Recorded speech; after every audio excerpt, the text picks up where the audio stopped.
आदरणीय सभापति जी,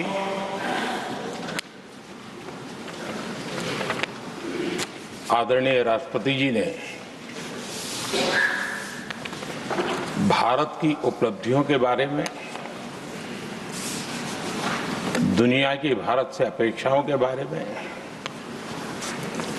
और भारत के सामान्य मानवी का आत्मविश्वास, विकसित भारत बनाने का संकल्प, इन सारे विषयों को लेकर के विस्तार से चर्चा की है। देश को आगे की दिशा भी दिखाई है। आदरणीय राष्ट्रपति जी का अभिभाषण प्रेरक भी था, प्रभावी भी था और हम सब के लिए भविष्य के काम का मार्गदर्शन भी था। मैं आदरणीय राष्ट्रपति जी के उद्बोधन पर धन्यवाद करने के लिए उपस्थित हुआ हूं।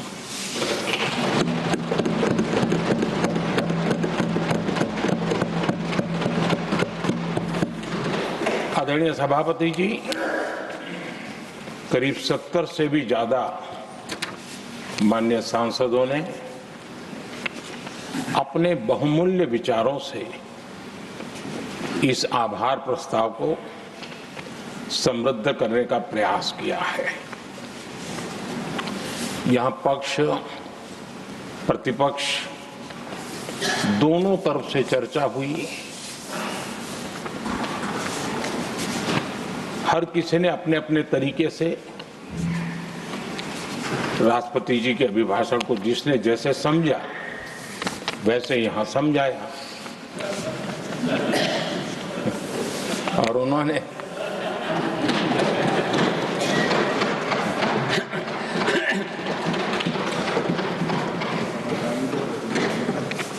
आदरणीय सभापति जी, यहां पर सबका साथ, सबका विकास, इस पर बहुत कुछ कहा गया। मैं समझ नहीं पाता हूं कि इसमें कठिनाई क्या है। सबका साथ, सबका विकास, ये तो हम सबका दायित्व है और इसीलिए तो देश ने हम सबको यहां बैठने का अवसर दिया है और उसमें, लेकिन जहां तक कांग्रेस का सवाल है, उनसे सबका साथ सबका विकास, इसके लिए कोई अपेक्षा करना, मैं समझता हूं कि बहुत बड़ी गलती हो जाएगी।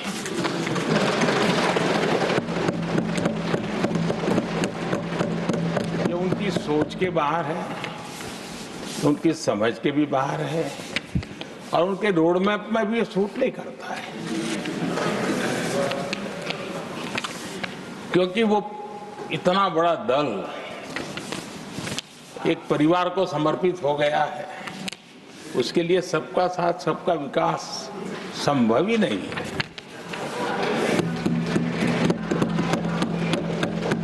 आदरणीय सभापति जी, कांग्रेस ने राजनीति का एक ऐसा मॉडल तैयार किया था जिसमें झूठ, फरेब, भ्रष्टाचार, परिवारवाद, तुष्टीकरण, सबका गालमेल था। जहां सबका गालमेल हो वहां सबका साथ हो ही नहीं सकता।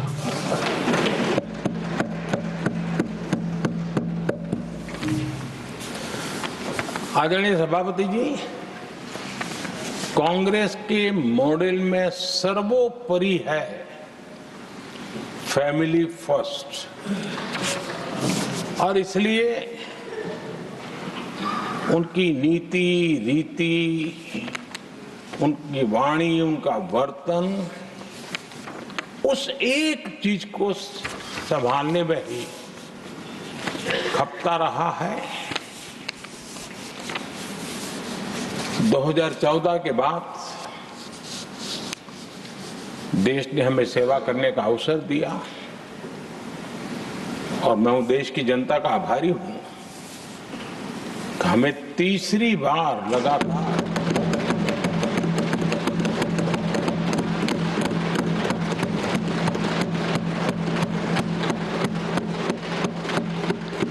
ये तीसरी बार जनता यहां पहुंचाती है।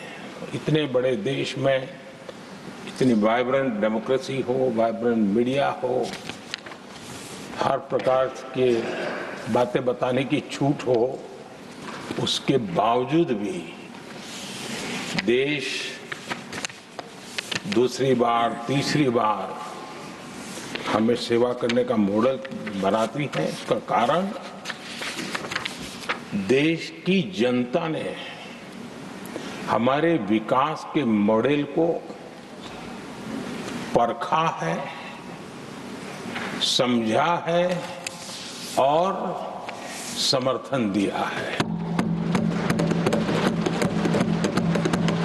और हमारा ये विकास का मॉडल को अगर मुझे एक शब्द में कहना है तो मैं ये कहूंगा, नेशन फर्स्ट, राष्ट्र प्रथम। इसी एक उम्दा भावना और समर्पित भाव से हमने लगातार अपनी नीतियों में, अपने कार्यक्रमों में, हमारे वाणी में, वर्तन में इसी एक बात को मानदंड मान करके देश की सेवा करने का प्रयास किया है। और आदरणीय सभापति जी, मैं बड़े गर्व के साथ भी कहता हूं, बड़े संतोष के साथ कहता हूं कि एक लंबे अरसे तक, 5-6 दशक तक देश के सामने अल्टरनेट मॉडल क्या हो, तराजू पर तोलने का कोई अवसर ही नहीं मिला था। लंबे अरसे के बाद 2014 के बाद देश को एक अल्टरनेट मॉडल क्या हो सकता है, अल्टरनेट कार्यशैली क्या हो सकती है, प्रायोरिटीज क्या हो सकती है, इसका एक नया मॉडल देखने को मिला है। और ये नया मॉडल तुष्टीकरण नहीं, संतुष्टीकरण पर भरोसा।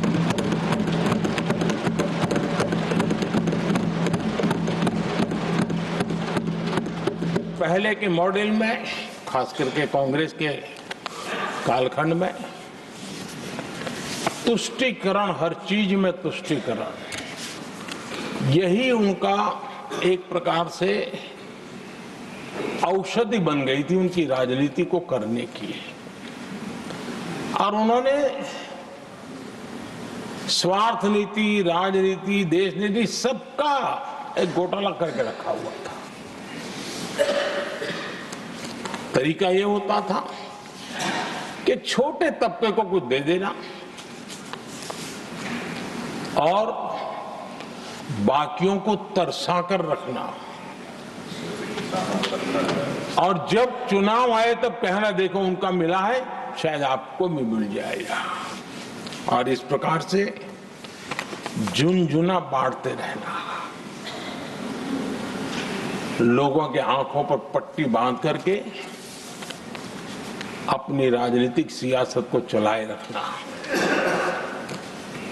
ताकि चुनाव के समय वोट की खेती हो सके। यही कार्य चलता रहा। आदरणीय सभापति जी, हमारी कोशिश रही है कि भारत के पास जो भी संसाधन है, उन संसाधनों का ऑप्टिमम यूटिलाइजेशन किया जाए। भारत के पास जो समय है, उस समय का भी बर्बादी से बचा करके पल पल का उपयोग देश की प्रगति के लिए, जन सामान्य के कल्याण के लिए, उसी पर वो खर्च हो। और इसलिए हमने एक अप्रोच अपनाया, सैचुरेशन का अप्रोच।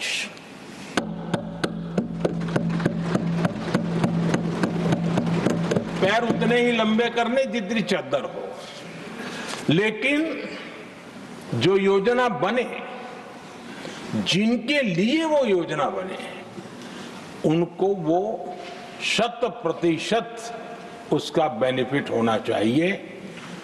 किसी को दिया, किसी को नहीं दिया, किसी को लटका करके रखा और उसको हमेशा प्रताड़ित करते रखना और उसको निराशा की गर्त में धकेल देना, उन सिचुएशन से हमने बाहर आकर के सैचुरेशन अप्रोच की ओर हमारे काम को आगे बढ़ाया है। बीते दशक में हमने हर स्तर पर सबका साथ, सबका विकास की भावना को जमीन पर उतारा है और वो आज देश में जिस प्रकार से बदलाव नजर आ रहा है, फल के रूप में हम अनुभव करने लगे हैं। हमारे गवर्नेंस का भी मूल मंत्र यही रहा है, सबका साथ, सबका विकास। हमारी ही सरकार ने SC, ST एक्ट को मजबूत बनाकर दलित और आदिवासी समाज के सम्मान और उनके सुरक्षा के संबंध में अपनी प्रतिबद्धता भी दिखाई और हमने उसको बढ़ाया।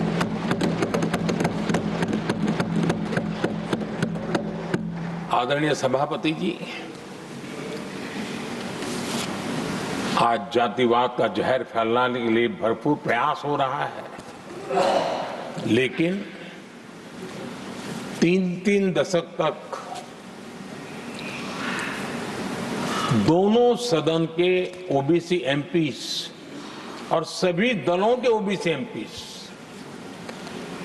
सरकारों से मांग करते रहे थे कि OBC आयोग को संवैधानिक दर्जा दिया जाए।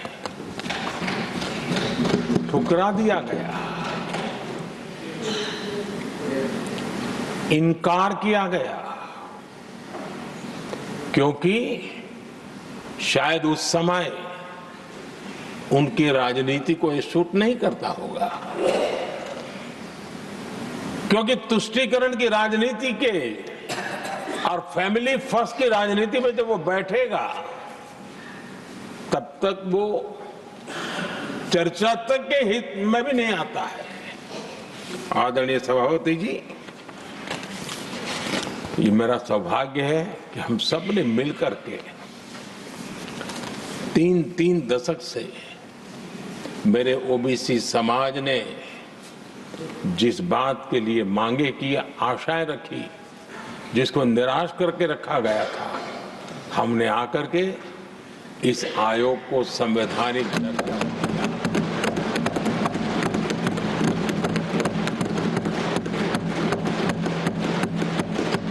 और हमने सिर्फ उनकी मांग पूरी की इतना नहीं, हमारे लिए उनका मान सम्मान भी उतना ही महत्वपूर्ण है, क्योंकि देश के 140 करोड़ देशवासियों को हम जनता जनार्दन के रूप में पूजने वाले लोग हैं।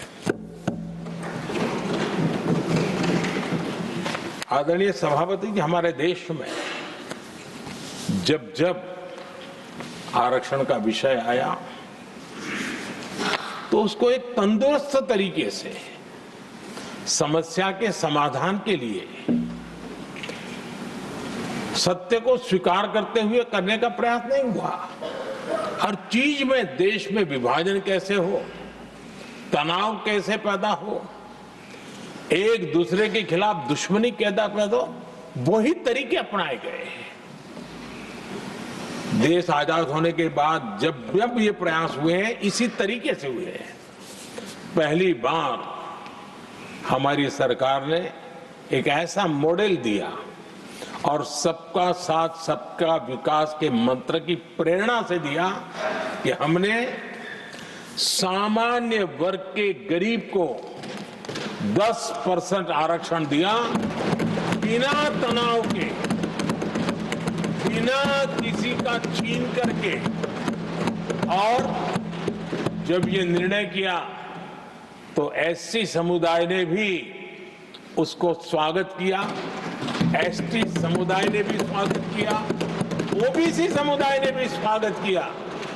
किसी को भी पेट में दर्द नहीं हुआ, क्योंकि इतना बड़ा निर्णय, लेकिन करने का तरीका था सबका साथ सबका विकास, और तब जाकर के बहुत ही स्वस्थ शांत तरीके से पूरे राष्ट्र ने इस बात को स्वीकार किया। आदरणीय सभापति जी, हमारे देश में दिव्यांगों की कभी सुनवाई जितनी मात्रा में होनी चाहिए थी नहीं हुई। जब सबका साथ सबका विकास का मंत्र होता है ना, तब मेरे दिव्यांग जन भी उस सबके कैटेगरी में होते हैं, और तब जाकर के हमने दिव्यांगों के लिए आरक्षण का विस्तार किया, दिव्यांगों के लिए सुविधाएं उपलब्ध हो, इसके लिए मिशन मोड में काम किया, दिव्यांगों के कल्याण के लिए अनेक योजनाएं बनाई, लेकिन योजनाओं को लागू भी किया। ये इसके कारण इतना ही नहीं, आदरणीय सभापति जी, ट्रांसजेंडर कम्युनिटी के अधिकारों को लेकर के हमने उसको कानूनी रूप से उसको पुख्त करने के लिए प्रामाणिकता पूर्वक प्रयास किया। सबका साथ सबका विकास के मंत्र को हम कैसे जीते हैं, ये हमने समाज के उस उपेक्षित वर्ग की तरफ भी हमने बड़ी संवेदना के साथ देखा। आदरणीय सभापति जी, भारत की विकास यात्रा में नारी शक्ति के योगदान को कोई नकार नहीं सकता, लेकिन उनको अगर अवसर मिले और वो नीति निर्धारण का हिस्सा बने तो देश की प्रगति में और गति आ सकती है। और इस बात को ध्यान में रखते हुए हमने ही, और इस सदन का पहला निर्णय हुआ, हम देशवासी गर्व कर सकते हैं, सदन इस बात के लिए याद रखा जाएगा, ये नया सदन सिर्फ उसके रूप रंग के लिए नहीं, ये नया सदन का पहला निर्णय था नारी शक्ति बंधन। इस नए सदन को हम किसी और तरीके से भी कर सकते थे, हम हमारी वाहवाही के लिए भी उपयोग कर सकते थे, पहले भी होता था, लेकिन हमने तो मातृशक्ति की वाहवाही के लिए इस सदन का आरंभ किया था, और मातृशक्ति के आशीर्वाद से ये सदन अपना कार्य आरंभ किया है। आदरणीय सभापति जी, हम जानते हैं, इतिहास की तरफ अब थोड़ी नजर करें,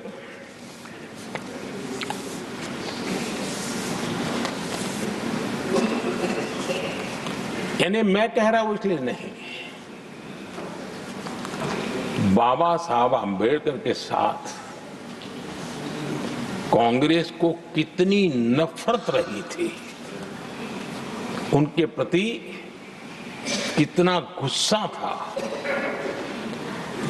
और किसी भी हालत में बाबा साहब की हर बात के प्रति कांग्रेस चिढ़ जाती थी, और इसके सारे दस्तावेज मौजूद है।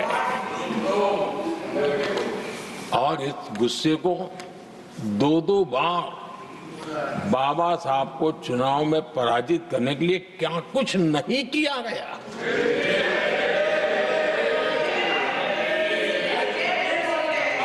कभी भी बाबा साहब को कभी भी बाबा साहब को भारत रत्न के योग्य नहीं समझा गया। आदरणीय सभापति जी, कभी भी बाबा साहब को भारत रत्न योग्य नहीं समझा गया। इतना ही नहीं, आदरणीय सभापति जी, इस देश के लोगों ने बाबा साहब की भावना का आदर किया, सर्व समाज ने आदर किया, और तब आज मजबूरन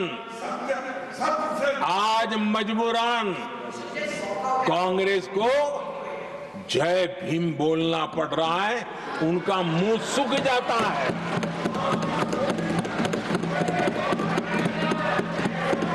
और आदरणीय सभापति जी, ये कांग्रेस भी रंग बदलने में बड़ी माहिर लग रही है। कितनी तेजी से अपना नकाब बदल देते हैं, ये इसमें साफ साफ नजर आ रहा है। आदरणीय सभापति जी, आप कांग्रेस का अध्ययन करेंगे तो कांग्रेस की राजनीति, जैसे हमारा मूल मंत्र रहा सबका साथ सबका विकास, वैसा उनका हमेशा रहा कि दूसरे की लकीर छोटी करना।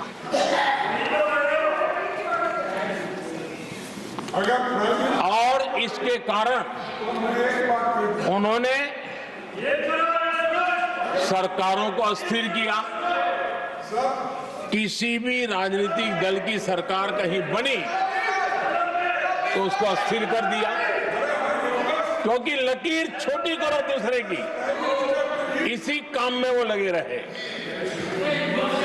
और ये जो उन्होंने रास्ता चुना है ना, औरों की लकीर छोटी करने का, लोकसभा के बाद भी जो उनके साथ थे वो भी भाग रहे हैं, तो उनको पता चला गया ये तो हमें भी मार डालेंगे।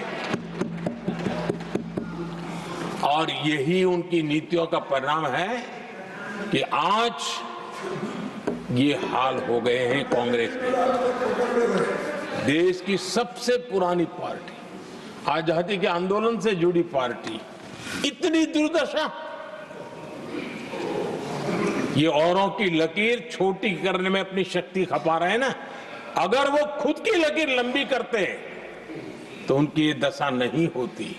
और मैं बिना मांगे एडवाइस दे रहा हूं, आप अपनी लकीर लंबी करने में मेहनत कीजिए, सोचिए, तो कभी न कभी देश आपको भी ये 10 मीटर दूर यहां आने का अवसर देगी।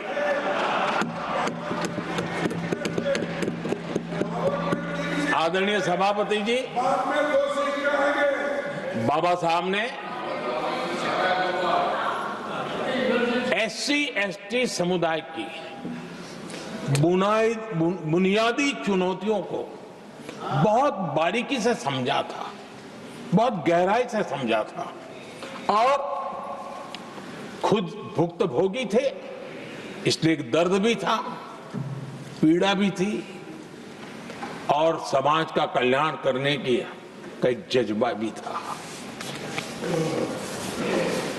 और बाबा साहब ने SC/ST समुदाय के आर्थिक उन्नति के लिए एक स्पष्ट रोड मैप देश के सामने प्रस्तुत किया था। उनकी बातों में प्रस्तुत होता था। और बाबा साहब ने एक बहुत महत्वपूर्ण बात कही थी, मैं उनका कोट पढ़ना चाहता हूं। बाबा साहब ने कहा था, भारत एक कृषि प्रधान देश है, लेकिन दलितों के लिए ये आजीविका का मुख्य साधन बन ही नहीं सकता। ये बाबा साहब ने कहा था। उन्होंने आगे कहा था, और इसके कई कारण हैं। पहला, भूमि खरीदना उनके सामर्थ्य से बाहर है। दूसरा, अगर उनके पास धन भी हो तो भी उनके लिए भूमि खरीदने का कोई अवसर नहीं है। बाबा साहब ने ये एक एनालिसिस किया था और इस परिस्थिति का एनालिसिस करते हुए उनको तो सुझाव था, उन्होंने आग्रह किया था कि दलितों के साथ, हमारे आदिवासी भाई बहनों के साथ, वंचितों के साथ ये जो अन्याय हो रहा है, ये जो मुसीबत में जीने के लिए वो मजबूर हो रहे हैं, इसका एक उपाय है देश में इंडस्ट्रियलाइजेशन को बढ़ावा दिया जाए। औद्योगिकरण के पक्षकार थे बाबा साहब, क्योंकि औद्योगिकरण करने के पीछे उनकी कल्पना साफ थी। स्किल बेस्ड जॉब्स और एंटरप्रेन्योरशिप के लिए, आर्थिक आत्मनिर्भरता के लिए दलित, आदिवासी, वंचित समूहों को एक अवसर मिलेगा और उसे वो उत्थान का एक सबसे महत्वपूर्ण हथियार मानते थे। लेकिन आजादी के इतने सालों के बावजूद भी, इतने साल कांग्रेस को सत्ता में रहने का अवसर मिला, तब भी बाबा साहब की इन बातों को पर गौर करने का भी उनको समय नहीं था। उन्होंने बाबा साहब की इस विचारों को पूरी तरह खारिज कर दिया। एससी एसटी समुदाय की आर्थिक लाचारी बाबा साहब समाप्त करना चाहते थे। उसे कांग्रेस ने ऐसा उल्टा काम किया कि उसको गहरा संकट बना दिया। आदरणीय सभापति जी, 2014 में हमारी सरकार ने इस सोच को बदला और हमने प्राथमिकता देते हुए स्किल डेवलपमेंट, फाइनेंशियल इंक्लूजन और इंडस्ट्रियल ग्रोथ पर हमने जोर दिया। हमने पीएम विश्वकर्मा योजना बना करके समाज का वो तबका जिसके बिना समाज की रचना ही संभव नहीं है, और हर गांव में छोटे छोटे रूप में बिखरे हुए समाज, जो पारंपरिक कार्य करने वाले हमारे विश्वकर्मा भाई बहन, लोहार हो, कुम्हार हो, समाज के सोनार हो, ऐसे सारे जो वर्ग के लोग हैं, पहली बार देश में उनके लिए कोई चिंता हुई और उनको ट्रेनिंग देना, टेक्नोलॉजिकल अपग्रेडेशन के लिए नए औजार देना, डिजाइनिंग में उनको मदद करना, आर्थिक सहायता करना, उनके लिए बाजार उपलब्ध कराना, ये सारे दिशाओं में एक विशेष काम हमने अभियान चलाया हुआ है। और समाज का ये वर्ग है जिसकी तरफ किसी ने ध्यान नहीं दिया, और समाज नियंत्रण में जिसका महत्वपूर्ण रोल है, उस विश्वकर्मा समाज की हमने चिंता। आदरणीय सभापति, हमने मुद्रा योजना शुरू करके जिन लोगों को पहली बार उद्यम के क्षेत्र में आना था, उनको निमंत्रित किया, उनको प्रोत्साहित किया। बिना गारंटी को लोन देने का एक बहुत बड़ा अभियान हमने चलाया, ताकि समाज में ये बहुत बड़ा समुदाय है जो आत्मनिर्भरता के अपने सपने को पूरा कर सके, और उसमें बहुत बड़ी सफलता मिली। हमने एक योजना और भी बनाई, स्टैंड अप इंडिया, जिसका मकसद था एससी एसटी समुदाय के हमारे भाई बहन और कोई भी समाज की महिला, उसको बैंक से 1 करोड़ रुपए का बिना गारंटी को लोन, ताकि वो अपना कारोबार। और हमने इस बार बजट में इसको डबल कर दिया है, और मैंने देखा है कि लाखों ऐसे नौजवान इस वंचित समुदाय से, या लाखों बहनें आज मुद्रा योजना के द्वारा अपना कारोबार करना शुरू किया है, और खुद को तो रोजगार पाया ही, लेकिन उन्होंने किसी एक दो और लोगों को भी रोजगार दिया है। आदरणीय सभापति जी, हर कारीगर का सशक्तिकरण, हर समुदाय का सशक्तिकरण और जो बाबा साहब का सपना था उसको पूरा करने का काम मुद्रा योजना के माध्यम से हमने किया है। आदरणीय सभापति जी, जिसको किसी ने नहीं पूछा उसको मोदी पूजता है।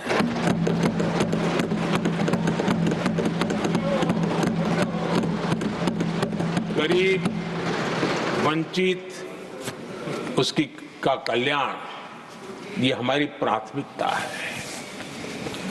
इस वर्ष के बजट में भी आप देखिए, लेदर इंडस्ट्री, फुटवेयर इंडस्ट्री, ऐसे अनेक छोटे दायरे के विषयों को हमने स्पर्श किया है और इसका सबसे बड़ा लाभ गरीब और वंचित समुदाय के लोगों को मिलने वाला है, जो इस बजट में घोषणा की।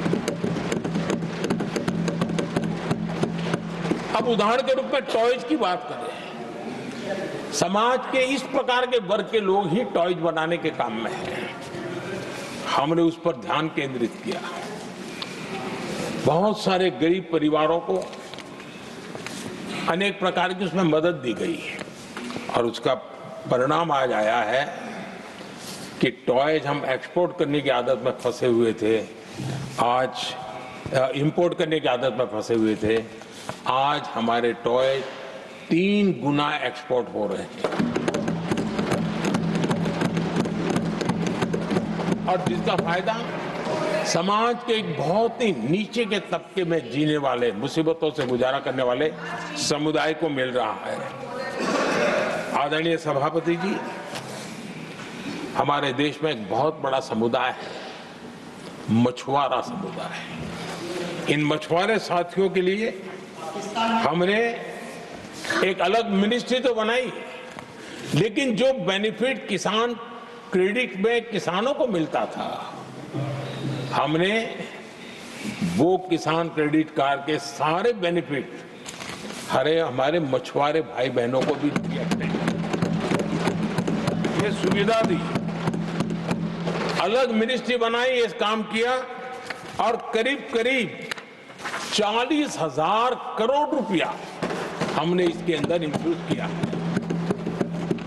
फिशरीज सेक्टर को बल दिया है और इसका प्रयास इन प्रयासों का परिणाम ये आया है कि हमारा मछली उत्पादन 2 गुना और एक्सपोर्ट भी 2 गुना हुआ है और जिसका सीधा बेनिफिट हमारे मछुआरे भाई बहनों को हुआ है। यानी समाज के सबसे उपेक्षित हमारे बंधु हैं, उनको हमने सबसे ज्यादा प्राथमिकता दे करके हमने काम करने का प्रयास किया है। आदरणीय सभापति जी, यहाँ जो जातिवाद का जहर फैलाने की जिनको नया शौक लग गया है, हमारे देश के आदिवासी समाज, उन आदिवासी समाज में भी कई स्तर की स्थितियां हैं।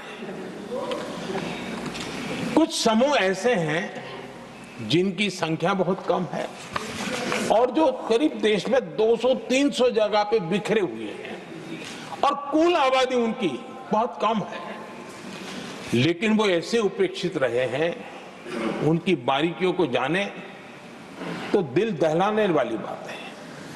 और मेरा सद्भाग्य रहा कि राष्ट्रपति जी से इस विषय में मुझे काफी गाइडेंस मिला, क्योंकि उस समाज को काफी निकट से राष्ट्रपति जी जानती है और उसी में से आदिवासी समाज में भी बहुत वंचित अवस्था में जीने वाला एक जो छोटा तबके के लोग व बिखरे पड़े लोग हैं, उनको विशेष रूप से योजना में लाने का प्रयास हुआ और हमने पीएम जनमन योजना बनाई और 24,000 करोड़ रुपए ताकि उनको कुछ सुविधाएं मिले, उनके कल्याण के काम हो और वे भी सबसे पहले तो अन्य आदिवासी समाज की बराबरी तक तो पहुंचे और फिर पूरे समाज की बराबरी करने के लिए योग्य बने। उस दिशा में हमने काम किया है। आदरणीय सभापति जी, समाज के अलग अलग तबकों की चिंता तो की है। हमने देश के अलग अलग भूभाग में भी कुछ ऐसी स्थितियां हैं कि जिसमें बहुत पिछड़ापन है।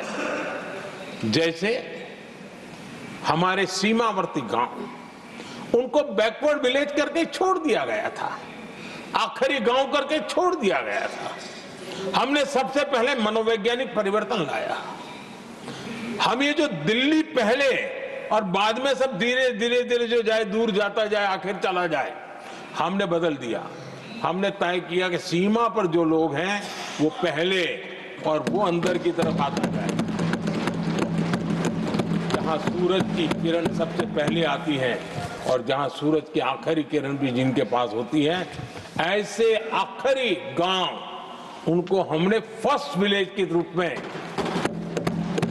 विशेष दर्जा देते हुए, विशेष योजना बनाते हुए हमने उनके विकास के कामों को, इतना ही नहीं, उसको प्राथमिकता इतनी दी कि मैंने पिछले टर्म में मंत्री परिषद के साथियों को ऐसे दूर दराज के गांवों में 24 घंटे रुकने के लिए भेजा था और -15 डिग्री वाले कुछ विलेजेस थे, वहां भी हमारे मंत्री वहां जाकर के रुके थे, उनको समझने का, उनकी समस्याओं के समाधान के लिए प्रयास किया था। और हमने 15 अगस्त 26 जनवरी में जो मेहमान बुलाते हैं, उसमें भी ये जो सीमा पर बसे हुए हमारे पहले विलेज है, आज उनके प्रधानों को हम 26 जनवरी 15 अगस्त में बुलाते हैं। राष्ट्रपति जी के यहाँ एट होम में होते हैं, क्योंकि हमारी कोशिश है सबका साथ सबका विकास, और इसलिए खोजते रहते हैं कि हम किसको अभी भी पहुंचना बाकी है, चलो जल्दी करो। आदरणीय सभापति जी, वाइब्रेंट विलेज की योजना देश की सुरक्षा के लिए भी बहुत उपयोगी हो रही है, बहुत महत्वपूर्ण हो रही है, और हम उसको भी बल दे रहे हैं। आदरणीय सभापति जी, राष्ट्रपति जी ने गणतंत्र के 75 वर्ष के मौके पर संविधान निर्माताओं से प्रेरणा लेने का भी आग्रह अपने अभिभाषण में किया है। मैं आज बड़े संतोष के साथ कह सकता हूं कि हमारे संविधान निर्माताओं की जो भावना थी, उसी का आदर करते हुए, उसी से प्रेरणा लेते हुए हम आज आगे बढ़ रहे हैं। कुछ लोगों को लगता होगा ये यूसीसी क्या लाए हैं, लेकिन जो संविधान सभा की डिबेट पढ़ेंगे उनको पता चलेगा कि हम उस भावना का यहाँ लाने का प्रयास कर रहे हैं। कुछ लोगों की राजनीति आड़े आती होगी, लेकिन हम संविधान निर्माताओं की भावना को जीते हैं ना, तब जाकर के ये साहस करते हैं और कमिटमेंट के साथ पूरा करने का प्रयास करते हैं। आदरणीय सभापति जी, संविधान निर्माताओं का आदर करना चाहिए था। संविधान निर्माताओं के एक एक बात से प्रेरणा लेने की थी, लेकिन ये कांग्रेस है जिसने आजादी के तुरंत बाद ही संविधान निर्माताओं की भावनाओं की धज्जियां उड़ा दी थी, और ये दुख के साथ मुझे कहना पड़ रहा है। आप कल्पना कर सकते थे कि जब देश में चुनी हुई सरकार नहीं थी, एक स्टॉप गैप अरेंजमेंट था चुनाव तक का, वो स्टॉप गैप अरेंजमेंट में जो बैठे थे महाशय, उन्होंने संविधान में संशोधन कर दिया आते ही। चुनी हुई सरकार करती तो थोड़ा भी तो समझ आता था, लेकिन उतना भी इंतजाम नहीं किया। और किया क्या उन्होंने फ्रीडम ऑफ स्पीच को कुचला, अखबारों पर, प्रेस पर लगाम लगाई और डेमोक्रेट का टैग लगाकर घूमते रहे दुनिया में। देश के डेमोक्रेसी का महत्वपूर्ण स्तंभ, उसको कुचलने का काम हुआ और ये संविधान की भावना का पूरी तरह अनादर था। आदरणीय सभापति जी, देश की पहली सरकार थी, नेहरू जी प्रधानमंत्री थे और मुंबई में जब नेहरू जी प्रधानमंत्री थे तब मुंबई में मजदूरों की एक हड़ताल हुई। उसमें मशहूर गीतकार मजरूह सुल्तानपुरी जी ने एक गीत गाया था, कॉमनवेल्थ का दास है, ये कविता उन्होंने गाई थी। कविता गाने मात्र के गुणे में नेहरू जी ने देश के एक महान कवि को जेल में ठूस दिया।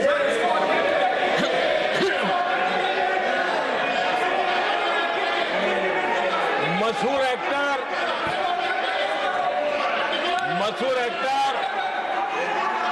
बलराज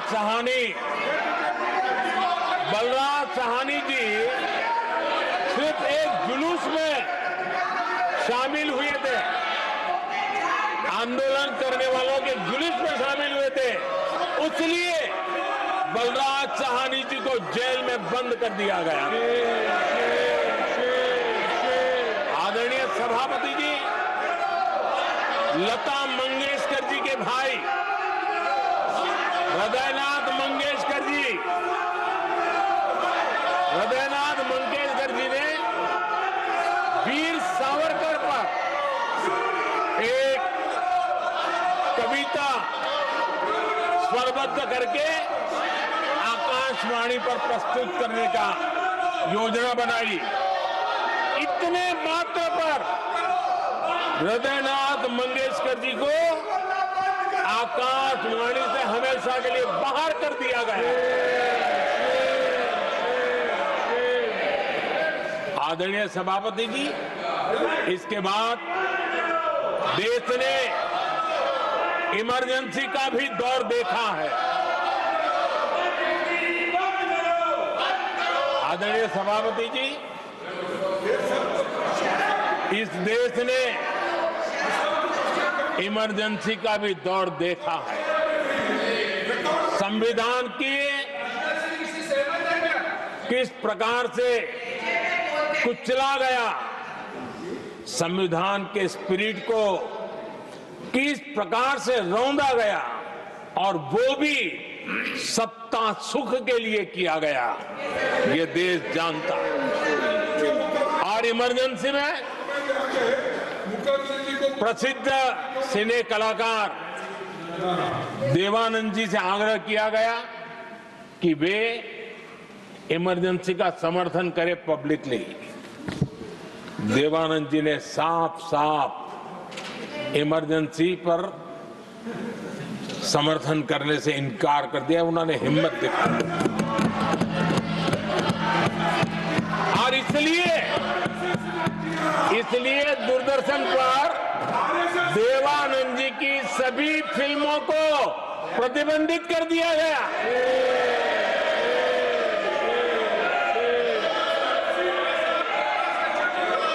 आदरणीय सभापति जी, ये संविधान की बातें करने वाले लोग, उन्होंने सालों से संविधान को अपने जेब में रखा है, उसी का एक परिणाम है। संविधान का सम्मान नहीं किया है। आदरणीय सभापति जी किशोर कुमार जी, उन्होंने कांग्रेस के लिए गाना गाने से मना किया। इस एक गुनाह के लिए आकाशवाणी पर किशोर कुमार के सभी गानों को प्रतिबंधित कर दिया गया।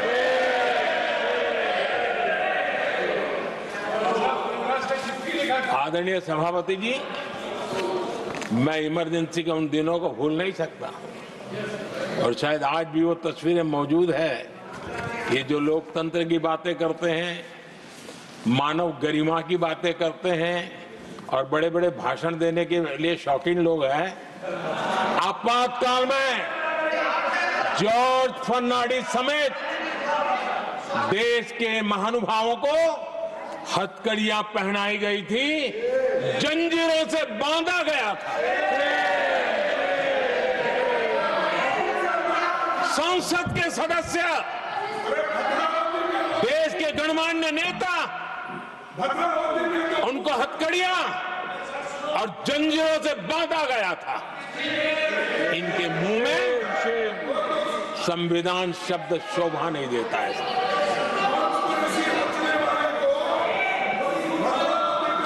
आदरणीय सभापति जी, सत्ता सुख के लिए, शाही परिवार के अहंकार के लिए इस देश के लाखों परिवारों को तबाह कर दिया गया, देश को जेल खाना बना दिया गया।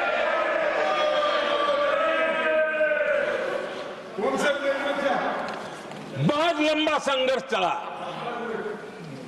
ये अपने आप को बहुत बड़ा तीसमार मारने वालों को जनता जनार्दन की ताकत को स्वीकार करना पड़ा, घुटने टेकने पड़े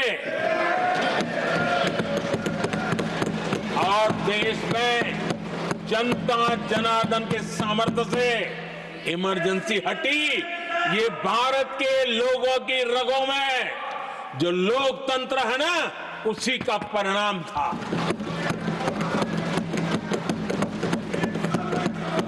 हमारे माननीय खड़गे जी आपके सामने बढ़िया बढ़िया शेर सुनाते रहते हैं और उनका शौक है शेर सुनाने का। और सभापति जी आप भी बड़ा मजा लेते हैं।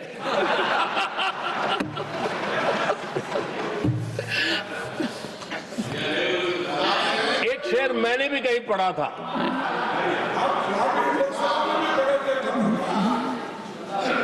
तमाशा करने वालों को क्या खबर, तमाशा करने वालों को क्या खबर, हमने कितने तूफानों को पार कर दिया जलाया है, हमने कितने तूफानों को पार कर दिया जलाया है। आदरणीय सभापति जी, मैं आदरणीय खड़गे जी वरिष्ठ नेता है और मैं हमेशा सम्मान करता हूँ और इतना लंबा समय सार्वजनिक जीवन ये छोटी बात नहीं है। और मैं इस देश में चाहे शरद राव हो चाहे खड़गे जी हो, इन सब का मैं, हमारे देवगौड़ा जी बैठे हैं, ये असामान्य सिद्धियां हैं उनके जीवन की जो उन्होंने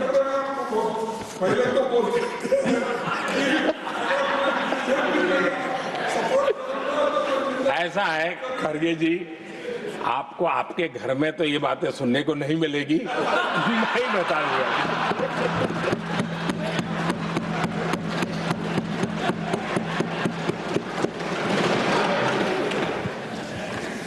इस बार मैं देख रहा था कि खड़गे जी कविताएं पढ़ रहे थे, लेकिन जो बातें बता रहे थे, और आपने बड़ा सही पकड़ा था कि जरा बताओ तो सही भी ये कविता है कब की है? उनको पता था, सभापति जी उनको पता था ये कविता कब की है।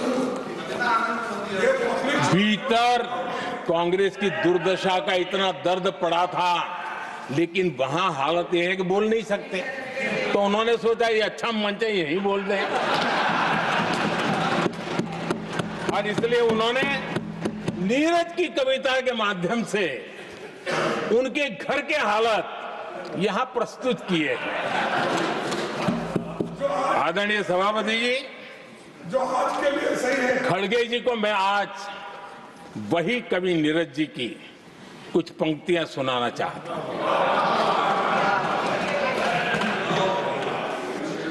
कांग्रेस सरकार का जो दौर था उस समय नीरज जी ने ये कविताएं लिखी थी और उसमें उन्होंने कहा था, है बहुत अंधियारा, है बहुत अंधियारा, अब सूरज निकलना चाहिए, अब सूरज निकलना चाहिए। जिस तरह से भी हो ये मौसम बदलना चाहिए, जिस तरह से भी हो ये मौसम बदलना चाहिए। नीरज जी ने कांग्रेस के उस कालखंड में ये कविता कही। 1970 में जब कांग्रेस, अरे चारों तरफ कांग्रेस का राज चलता था, उस समय नीरज जी का एक और कविता संग्रह प्रकाशित हुआ था, फिर दीप जलेगा। हरिवंश जी तो अभ्यासु हैं तो उनको भली भांति पता है। उस समय उनका यह संग्रह प्रसिद्ध हुआ था, फिर दीप जलेगा।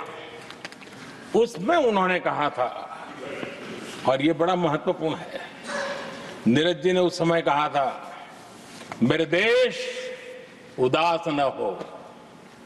नीरज जी ने अपनी कविता में कहा था, मेरे देश उदास न हो, फिर दीप जलेगा, तिमिर ढलेगा।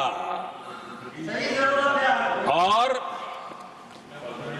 हमारा सद्भाग्य देखिए, हमारे प्रेरणा पुरुष अटल बिहारी वाजपेयी जी ने भी 40 साल पहले कहा था, सूरज निकलेगा, अंधेरा छटेगा, कमल खिलेगा।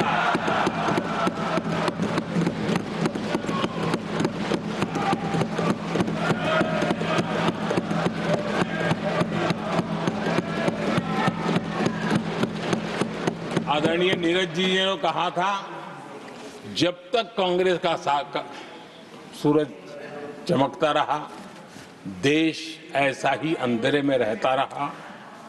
कई दशक तक ऐसे ही हाल बने रहे। आदरणीय सभापति जी, गरीबों को शक्ति देने के लिए, गरीबों के सशक्तिकरण के लिए जितना काम हमारे कार्यकाल में हुआ है, हमारी सरकार के द्वारा हुआ है, इतना पहले कभी नहीं हुआ। गरीबों का सशक्तिकरण और गरीब ही गरीबी को परास्त करे, उस दिशा में हमने योजनाओं को आकार दिया। और मुझे मेरे देश के गरीबों पर भरोसा है, उनके सामर्थ्य में भरोसा है। अगर अवसर मिल जाए ना, तो वो हर चुनौतियों को पार कर सकता है। और गरीब ने करके दिखाया, योजनाओं का लाभ लेते हुए, अवसरों का फायदा उठाते हुए, सशक्तिकरण के माध्यम से 25 करोड़ गरीबी को परास्त करने में सफल। 25 करोड़ लोगों को गरीबी से बाहर निकालना, ये हमारे लिए गर्व का विषय है कि हमने एक बहुत बड़ा काम किया है।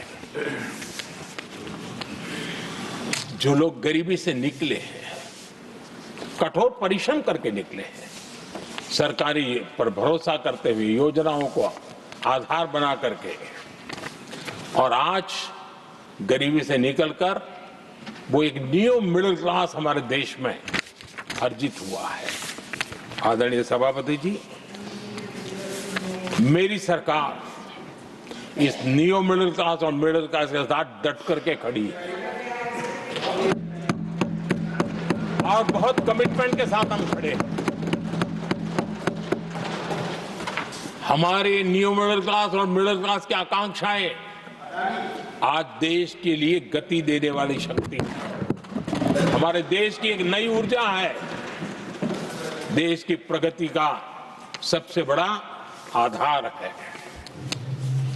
हम मिडिल क्लास के, नियर मिडिल क्लास के सामर्थ्य को बढ़ाना चाहते हैं।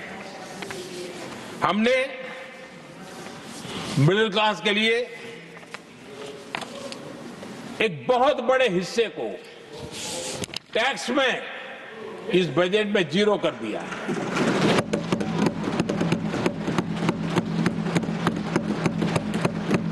2013 में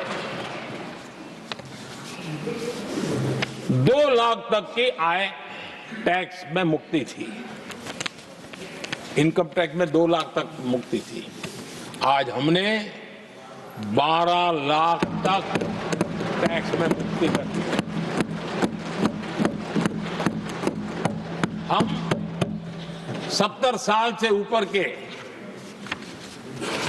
किसी भी वर्ग के क्यों न हो, किसी भी समाज से क्यों न हो, उनको आयुष्मान योजना का लाभ देकर के,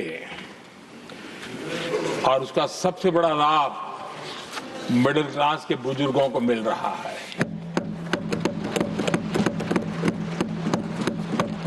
आदरणीय सभापति जी, हमने देश में 4 करोड़ घर बनाकर हमारे देशवासियों को दिए, जिसमें से 1 करोड़ से ज्यादा घर शहरों में बने हैं।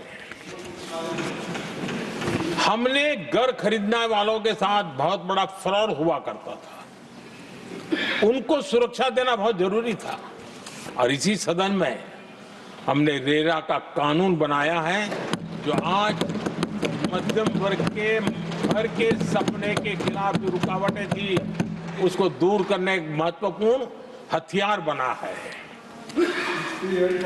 इस बार बजट में स्वामी इनिशिएटिव लाया गया है, जो हाउसिंग प्रोजेक्ट अटके हुए हैं, जिसमें मध्यम वर्ग के पैसे रुके हुए हैं और उनकी सुविधाएं अटकी हुई हैं, उनके उस काम के लिए 15,000 करोड़ रुपया इस बजट में हमने आवंटित किया है, ताकि मध्यम वर्ग के उन सपनों को पूरा कर सकें। आदरणीय सभापति जी, स्टार्टअप का रिवॉल्यूशन जिसको आज दुनिया ने देखा है, और उसका एक प्रभाव भी है। ये स्टार्टअप चलाने वाले कौन है? ये स्टार्टअप चलाने वाले नौजवान ज्यादातर मिडिल क्लास के नौजवान हैं। आज पूरी दुनिया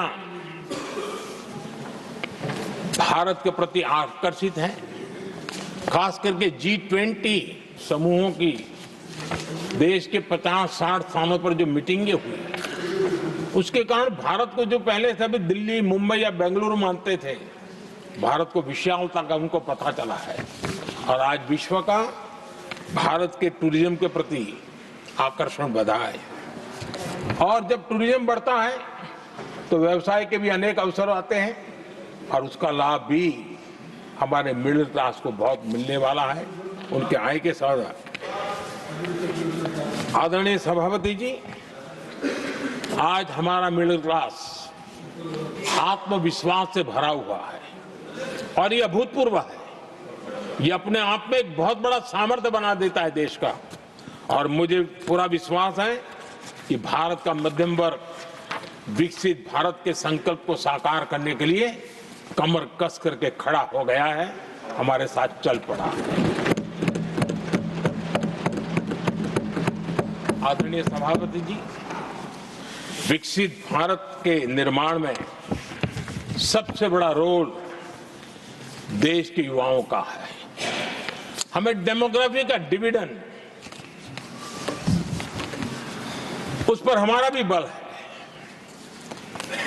जो अभी स्कूल कॉलेज में है, वही विकसित भारत के सबसे बड़े लाभार्थी बनने वाले हैं, और इसलिए उनके अंदर एक स्वाभाविक भाव है कि जैसे जैसे उनकी उम्र बढ़ेगी, वैसे वैसे देश की विकास की यात्रा बढ़ेगी, और जो उनके लिए एक बहुत बड़ा और एक प्रकार से विकसित भारत का बेस हमारे यहाँ स्कूल कॉलेज के नौजवान है, वो हमारा सामर्थ्य है।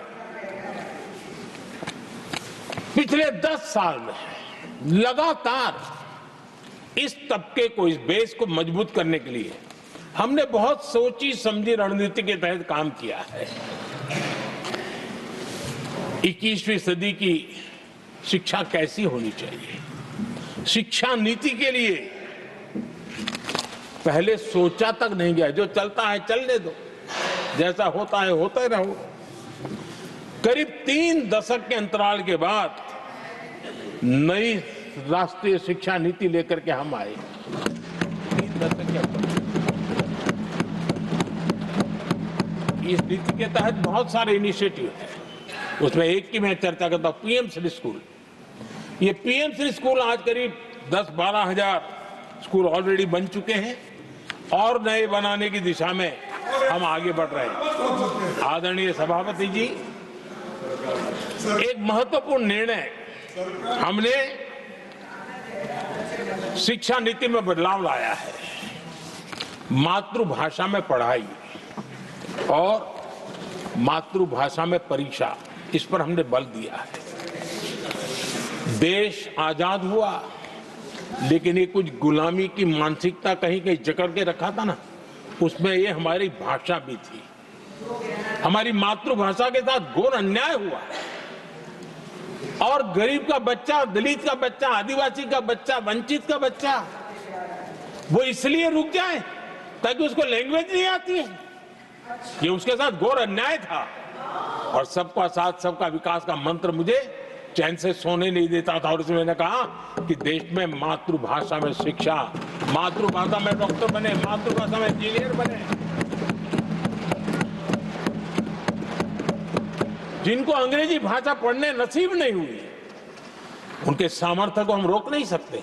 हमने बहुत बड़ा बदलाव किया है और उसके कारण आज गरीब माँ का, विधवा माँ का भी बच्चा आज डॉक्टर इंजीनियर के सपने देखने लगा।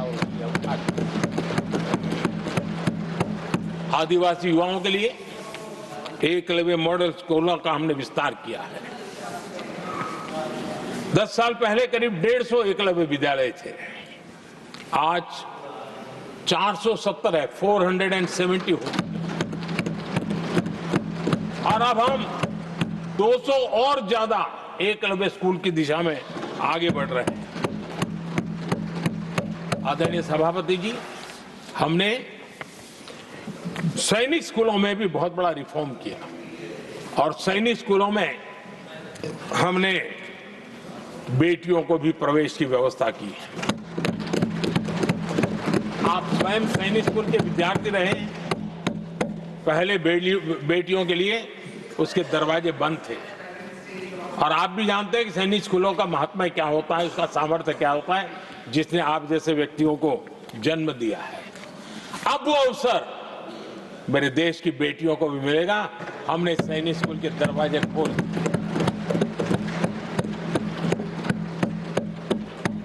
और अभी हमारी सैकड़ों बेटियां देशभक्ति के इस माहौल में अपनी पढ़ाई कर रही हैं और देश के लिए जीने का जज्बा सहज रूप से उनके भीतर पनप रहा है। आदरणीय सभापति जी, युवाओं के ग्रूमिंग में एनसीसी की बहुत बड़ी भूमिका है। हम में से जो भी एनसीसी के संपर्क में रहा है उसे मालूम है कि उस उम्र में और उस कालखंड में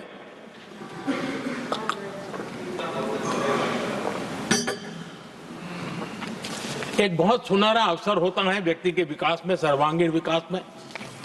उसको एक एक्सपोजर मिलता है। बीते वर्षों में एनसीसी में अभूतपूर्व विस्तार हुआ है। हमने उसको भी जकड़ करके बैठ गए थे। 2014 तक एनसीसी में करीब 14 लाख कैडेट हुआ करते थे। आज वो संख्या 20 लाख पार कर गई।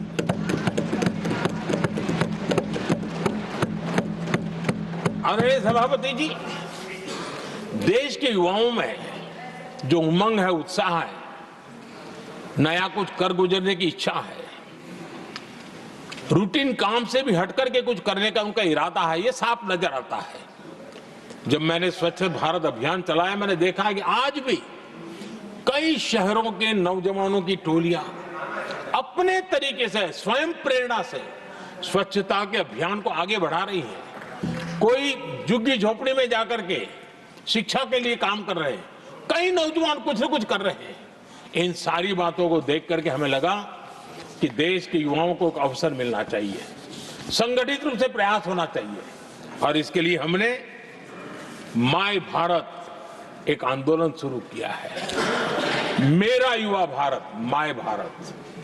आज करीब 1.5 करोड़ से ज्यादा युवाओं ने उसमें अपनी रजिस्ट्री करवाई है और देश के वर्तमान विषयों पर चर्चा करना, मंथन करना, समाज को जागरूक करना, सक्रियता से ये नौजवान अपनी प्रेरणा से कर रहे हैं। उनको स्पून फीडिंग की जरूरत नहीं पड़ रही है, वो अपने सामर्थ्य से अच्छी चीजों को हाथ लगा करके आगे बढ़ रहे हैं। आदरणीय सभापति जी, खेल का क्षेत्र, स्पोर्ट्समैन स्पिरिट को जन्म देते हैं और जिस देश में स्पोर्ट जितना व्यापक होता है उस देश के अंदर वो स्पिरिट अपने आप पनपता है। खेल प्रतिभा को बल देने के लिए हमने अनेक आयामों पर काम शुरू किया है। खेल के लिए जो इंफ्रास्ट्रक्चर की जरूरत हो, उसके लिए जो फाइनेंशियल सपोर्ट की आवश्यकता हो, उसमें अभूतपूर्व हमने मदद की है ताकि देश के नौजवानों को एक अवसर मिले। Target Olympic podium scheme tops और खेलो इंडिया अभियान हमारे स्पोर्ट्स इकोसिस्टम को पूरी तरह ट्रांसफॉर्म करने की ताकत रखते हैं और हम अनुभव भी कर रहे हैं।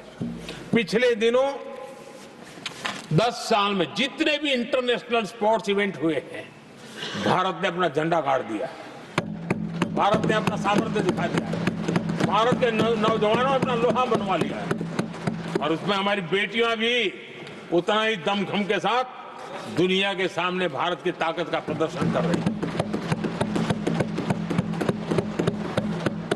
आदरणीय सभापति जी, किसी भी देश को विकासशील से विकसित की जो यात्रा होती है उसमें जन कल्याण के कामों का अपना महत्व है, लोक कल्याण के कामों का अपना महत्व है, लेकिन इंफ्रास्ट्रक्चर एक बहुत बड़ा कारण होता है, बहुत बड़ी ताकत होता है और विकासशील से विकसित की यात्रा इंफ्रास्ट्रक्चर से गुजरती है और हमने इंफ्रास्ट्रक्चर का महत्व को समझा है और हमने इस पर बल दिया है।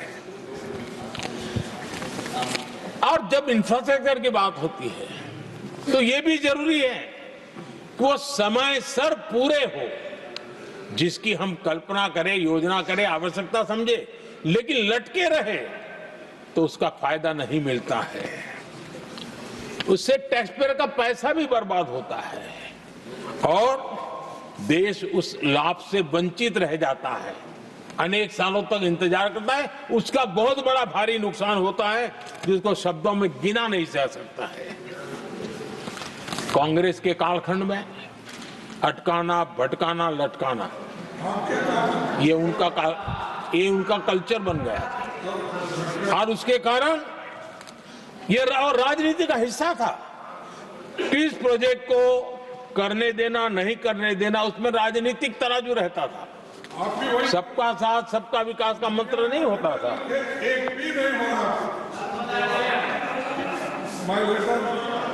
इस कांग्रेस कल्चर से मुक्ति पाने के लिए हमने एक प्रगति नाम की व्यवस्था बनाई और उस नियमित रूप से मैं स्वयं इस प्रगति प्लेटफॉर्म के माध्यम से इंफ्रास्ट्रक्चर का प्रोजेक्ट्स का डिटेल मॉनिटरिंग करता हूं। कभी ड्रोन से भी उस एरिया की वीडियोग्राफी और लाइव इंटरेक्शन करता हूं, काफी मैं उसमें इन्वॉल्व रहता हूं। करीब 19 लाख करोड़ रुपए के ऐसे जो प्रोजेक्ट अटके पड़े हुए थे किसी न किसी कारण से, राज्य और केंद्र का कोऑर्डिनेशन नहीं होगा, एक डिपार्टमेंट का दूसरे डिपार्टमेंट से कोऑर्डिनेशन नहीं होगा, फाइलों में कहीं लटका पड़ा होगा, इन सारी चीजों का रिव्यू करता हूं और ऑक्सफोर्ड यूनिवर्सिटी ने उस पर अध्ययन किया इस प्रगति के हमारे इनिशिएटिव पर और बहुत बड़ा उसने अच्छा रिपोर्ट दिया है और उसमें उसने एक बहुत बड़ा सुझाव दिया है। उसने कहा प्रगति के इनिशिएटिव के बारे में कहा है। उन्होंने कहा प्रगति के अनुभवों से सीखते हुए अन्य विकासशील देशों के पास भी इंफ्रास्ट्रक्चर के विकास में क्रांति लाने का एक मूल्यवान अवसर है। ये प्रगति को सभी डेवलपिंग कंट्रीज के लिए उन्होंने ये सुझाव दिया। पहले काम कैसे होते थे, मैं तथ्यों के साथ कुछ उदाहरण देना चाहता हूं ताकि पता चले कि कैसे देश को नुकसान किया गया है। मैं ये नहीं कह रहा हूं हर कुछ एक ही व्यक्ति ने जानबूझ के किया होगा, लेकिन कल्चर डेवलप हो गया और उसका परिणाम हुआ। अब देखिए उत्तर प्रदेश में हम एग्रीकल्चर, किसान, भाषण तो बहुत बढ़िया दे देते हैं, अच्छा लगता है, भड़काने का काम करने में क्या जाता है, कुछ इन्वेस्टमेंट तो है ही नहीं, भड़काते रहो दुनिया को, कोई काम तो करना नहीं है। उत्तर प्रदेश में कृषि के लिए एक अहम योजना थी सरयू नहर परियोजना। सरयू नहर परियोजना 1972, सोचिए साहब, 1972 में स्वीकृत हुई थी, 5 दशक तक लटकी रही। 1972 में जिस योजना को सोचा गया, योजना बनी, फाइल पे स्वीकृत हो चुकी, 2021 में हमने आकर के इसको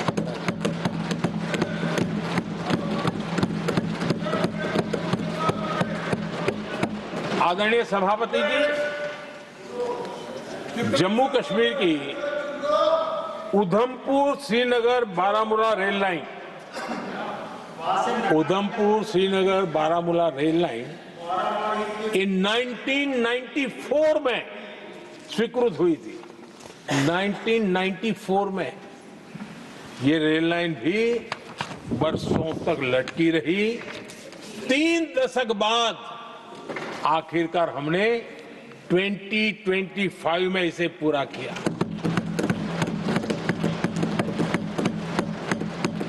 आदरणीय सभापति जी, ओडिशा की Haridaspur Paradip rail line, Haridaspur Paradip rail line 1996 में स्वीकृति हुई थी।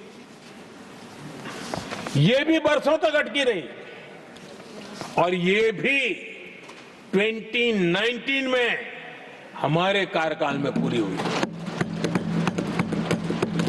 आदरणीय सभापति जी, असम का बोगीबिल ब्रिज 1998 में स्वीकृत हुआ था, ये भी हमारी सरकार ने 2018 में पूरा किया। और मैं ऐसे आपको सैकड़ों उदाहरण दे सकता हूं। अटकाना, लटकाना, भटकाना, ये कल्चर कितने देश को बर्बाद किया है, सैकड़ों उदाहरण दे सकता हूं। आप कल्पना कर सकते हैं, कांग्रेस ने अपने कार्यकाल में देश के लिए, देश जिसके लिए हकदार था, जो होने की संभावनाएं भी थी, इस प्रगति का न करते हुए कितनी बर्बादी की है, इसका आप अंदाज लगा सकते हैं। इंफ्रास्ट्रक्चर प्रोजेक्ट्स में सही प्लानिंग और सही एजुकेशन, इसके लिए पीएम गति शक्ति नेशनल मास्टर प्लान बनाया है। पीएम गति शक्ति में जो लोग डिजिटल वर्ल्ड में इंटरेस्टेड हैं, उनके लिए जरूरी है समझना, और मैं तो चाहूंगा इसको राज्यों ने भी उपयोग करना चाहिए।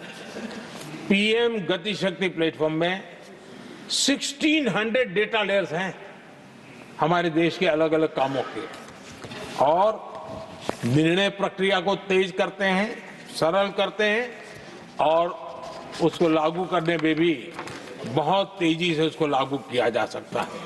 तो आज गति शक्ति प्लेटफॉर्म अपने आप में एक बहुत बड़ा इंफ्रास्ट्रक्चर के काम को गति देने वाला आधार बन गया है। आदरणीय सभापति जी,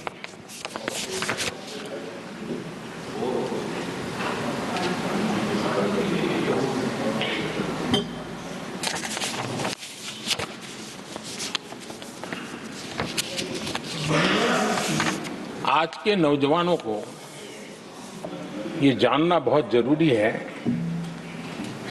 कि उनके माँ बाप को मुसीबतों से जिंदगी क्यों गुजारनी पड़ी, देश की ऐसी हालत क्यों हुई, उनको जानना बहुत जरूरी है। अगर बीते दशक में डिजिटल इंडिया के लिए हम प्रोएक्टिव न होते, हम कदम न उठाते, तो आज जैसी सुविधाएं लेने में हमें कई साल इंतजार करना पड़ता। ये हमारे प्रोएक्टिव डिसीजन और प्रोएक्टिव एक्शन का परिणाम है कि आज हम समय के साथ या कहीं कहीं समय से आगे चल रहे हैं। आज देश में 5G टेक्नोलॉजी दुनिया में सबसे तेज गति से व्याप्त हमारे देश में बढ़ा है।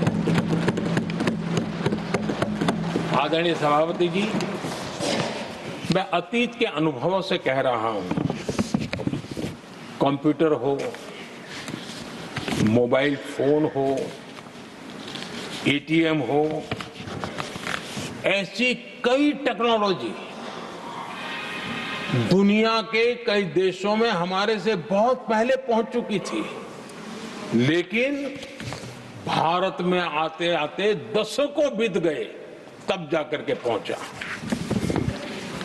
अगर मैं हेल्थ की बात करूं, बीमारी की बात करूं, टीकाकरण की बात करूं, जैसे चेचक, बीसीजी का टीका, जब हम गुलाम थे तब दुनिया में वो टीकाकरण हो रहा था, कुछ देशों में हो चुका था, लेकिन भारत में ये दशकों बाद आया। पोलियो की वैक्सीन हमने दशकों तक इंतजार करना पड़ा, दुनिया आगे बढ़ चुकी थी, हम पीछे रह गए थे। कारण यह था कांग्रेस ने देश की व्यवस्था को ऐसे जकड़ करके रखा था। उनको लगता था सारा ज्ञान सरकार में जो बैठे हैं उन्हीं को है, वही सब कर लेंगे, और उसी का एक परिणाम था लाइसेंस परमिट राज। मैं देश के नौजवानों को कहूंगा, लाइसेंस परमिट राज का कितना जुल्म था, देश विकास नहीं कर सकता था, और लाइसेंस परमिट राज यही कांग्रेस की पहचान बन गई थी। आदरणीय सभापति जी, कंप्यूटर का जब शुरुआती दौर था तो कंप्यूटर को इंपोर्ट करना चाहता है तो उसके लिए लाइसेंस लेना होता था कंप्यूटर लाने के लिए, और कंप्यूटर लाने के लाइसेंस पाने में भी सालों लग जाते थे। आदरणीय सभापति जी, वो दिन थे मकान बनाने के लिए सीमेंट चाहिए तो सीमेंट के लिए भी परमिशन लेना पड़ता था मकान बनाने के। इतना ही नहीं सभापति जी, शादी ब्याह में अगर चीनी की जरूरत हो, चीनी चाय पिलानी हो, तो भी लाइसेंस लेना पड़ता था। मेरे देश के नौजवानों को पता होना, और मैं आजाद भारत की बात कर रहा हूं, मैं अंग्रेजों के कालखंड की बात नहीं कर रहा हूं, कांग्रेस के कालखंड की बात कर रहा हूं। और कांग्रेस के एक पूर्व वित्त मंत्री जो अपने आप को बहुत ज्ञानी मानते हैं, उन्होंने माना था कि लाइसेंस परमिट के बिना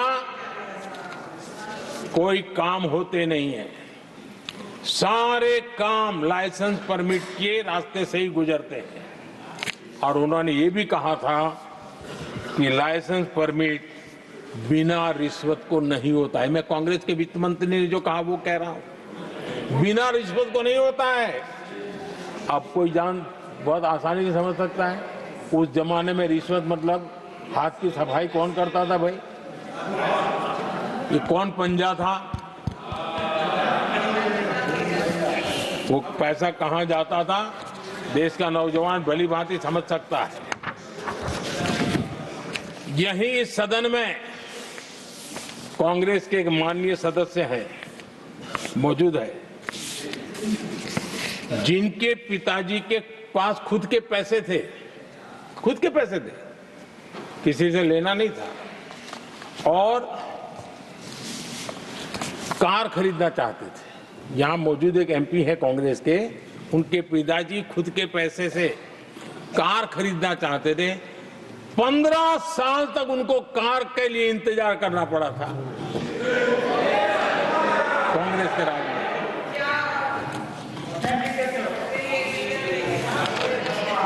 आदरणीय सभापति जी, हम सब जानते हैं, स्कूटर लेना हो तो बुकिंग करवा के पैसा देना, 8-8, 10-10 साल एक स्कूटर खरीदने में लग जाता था।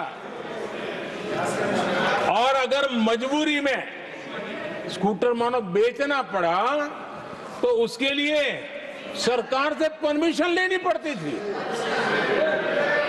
यानी कैसे देश चलाया इन लोगों ने।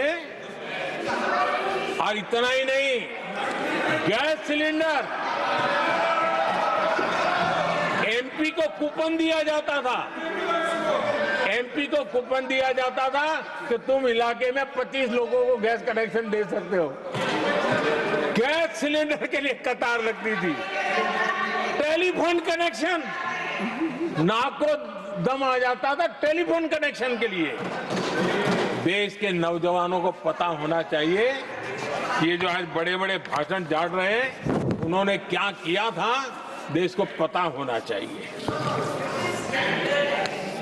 आदरणीय सभापति जी, ये सारी पाबंदियां और लाइसेंस राज की नीतियों ने भारत को दुनिया की सबसे धीमी आर्थिक वृद्धि दर में धकेल दिया। लेकिन क्या आप जानते हैं, इस कमजोर वृद्धि दर को, इस विफलता को दुनिया में किस नाम से कहने की शुरुआत हो गई? हिंदू रेट ऑफ ग्रोथ कहने लगे। एक समाज का पूरा अपमान, विफलता सरकार में बैठे हुए लोगों की, काम न करने के सामर्थ्य बैठे हुए लोगों का, समझ शक्ति का अभाव बैठे हुए लोगों का, दिन रात भ्रष्टाचार में डूबे हुए लोगों का, और गाली पड़ी एक बहुत बड़े समाज को, हिंदू ग्रेट ऑफ ग्रोथ। आदरणीय सभापति जी, शाही परिवार के आर्थिक कुप्रबंधन और गलत नीतियों के कारण पूरे समाज को दोषी ठहराया गया और दुनिया भर में बदनाम किया गया। जबकि हम इतिहास देखें तो भारत के लोगों का तरीका और नीतियां, भारत के स्वभाव में लाइसेंस राज नहीं था, परमिट नहीं थी। भारत के लोग सदियों से, हजारों साल से खुले में विश्वास करते थे, और हम उन समुदाय में सबसे पहले थे जो दुनिया भर में मुक्त व्यापार, फ्री ट्रेड, उसमें मेहनत करते थे, काम करते थे। सदियों पहले भारतीय व्यापारी दूर दराज के देशों तक व्यापार करने के लिए जाते थे, कोई बंधन नहीं थे, कोई रुकावटें नहीं थे। ये हमारी प्रकृति की संस्कृति थी, हमने उसको तबाह करके रख दिया। आज जब पूरी दुनिया भारत की आर्थिक क्षमता को पहचानने लगी है, आज दुनिया तेज गति से आगे बढ़ने वाले देश के रूप में देख रही है, तो आज दुनिया भारत रेट ऑफ ग्रोथ दुनिया देख रही है और हर भारतीय को इसका गौरव है। और हम अपनी अर्थव्यवस्था का विस्तार कर रहे हैं।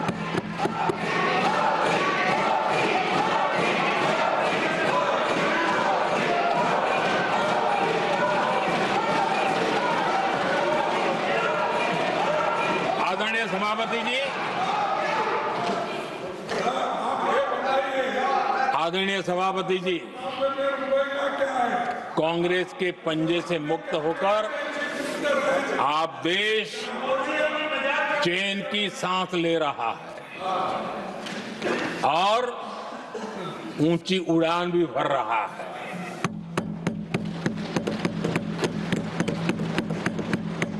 कांग्रेस के लाइसेंस राज और उसकी कुनीतियों से बाहर निकलकर हम मेक इन इंडिया को बढ़ावा दे रहे हैं। भारत में मैन्युफैक्चरिंग बढ़ाने के लिए हमने पीएलआई स्कीम शुरू की, एफडीआई से जुड़े रिफॉर्म्स किए। आज भारत दुनिया का दूसरा सबसे बड़ा मोबाइल प्रोडक्शन वाला देश बना है।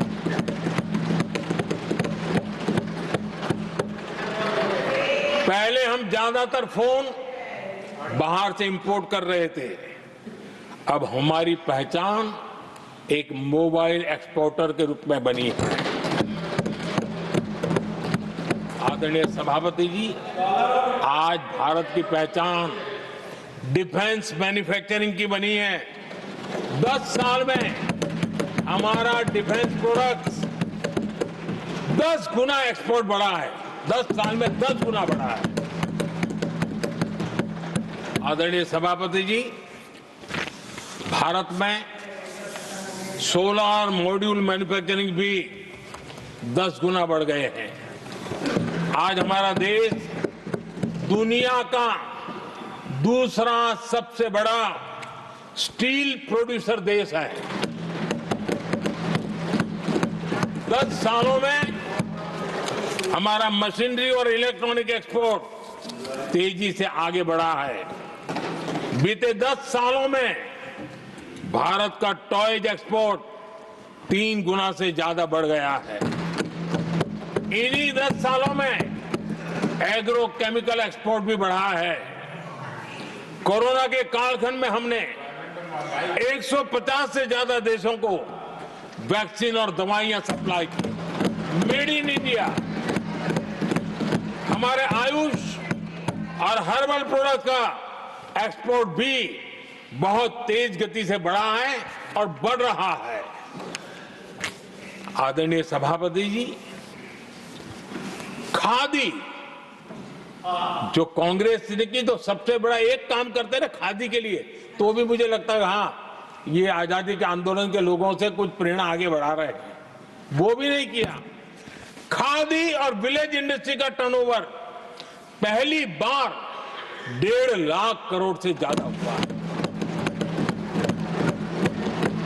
10 साल में इसका प्रोडक्शन भी 4 गुना हुआ है।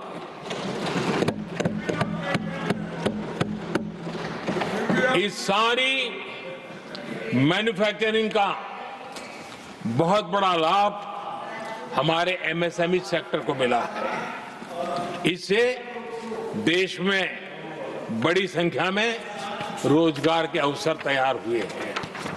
आदरणीय सभापति जी,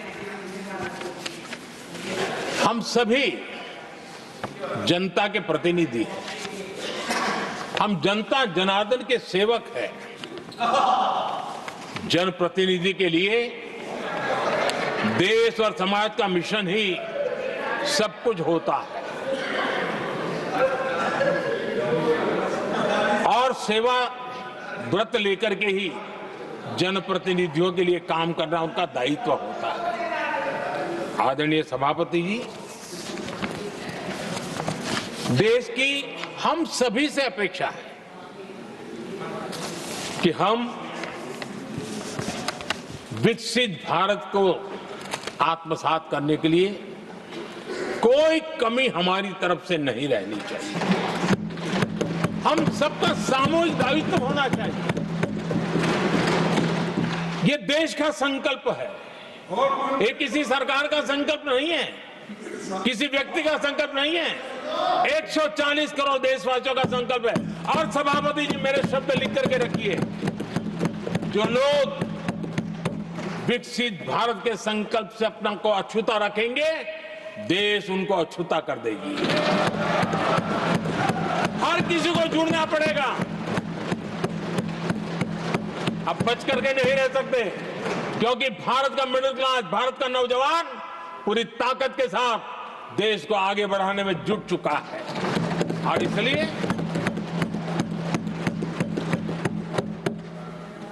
आदरणीय सभापति जी, जब प्रगति की राह पर देश चल पड़ा है, विकास की नई ऊंचाइयों को देश अर्जित कर रहा है, तब हम सबकी भूमिका बड़ी महत्वपूर्ण है। सरकारों में विरोध होना लोकतंत्र का स्वभाव है, नीतियों का विरोध होना लोकतंत्र का जिम्मेवारी भी है, लेकिन घोर विरोधवाद, घोर निराशावाद और अपनी लकीर लंबी नहीं करनी, दूसरी लकीर को छोटा करने की कोशिशें विकसित भारत में रुकावट बन सकती है। हमें उसे मुक्त होना होगा और हमें आत्ममंथन भी करना होगा, निरंतर मंथन करना होगा। मुझे भरोसा है कि सदन में जो चर्चा हुई है उसमें से जो उत्तम चीजें हैं उसको लेकर के हम आगे बढ़ेंगे और हमारा मंथन जारी रहेगा। हमें निरंतर ऊर्जा राष्ट्रपति जी के उद्बोधन से मिलती रहेगी। एक बार फिर राष्ट्रपति जी का मैं हृदय से आभार व्यक्त करता हूं और सभी माननीय सांसदों का भी आभार व्यक्त करता हूं। बहुत बहुत धन्यवाद।